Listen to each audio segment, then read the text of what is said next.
Hey there, pioneers! In this video, I'm going to show you how to get the Sonic Echo Biomod in Subnautica 2.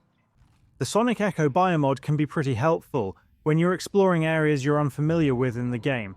What this biomod essentially does is when you press the ability button, it will send out a scan on your area and will send out a pulse in response of any valuable material that you can collect.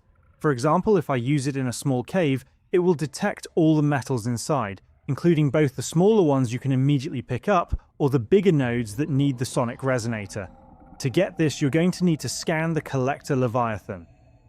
To get the chance to scan this terrifying creature, you'll first need the assistance of a specific biomod, the Camouflage Biomod.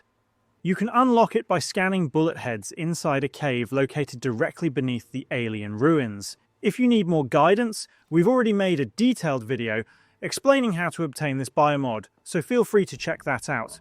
Once you've equipped the Camouflage Biomod, make your way to the trench and be sure to create a manual save beforehand in case anything goes wrong. When you spot the silhouette of the Collector Leviathan, exit your tadpole and remain completely still on top of it. The Leviathan should become aggressive toward your vehicle, charge toward it, and stop directly in front of you, giving you enough time to finish a full scan. If the timing doesn't work out, simply wait for it to approach again and retry, or reload the save you created before attempting the scan.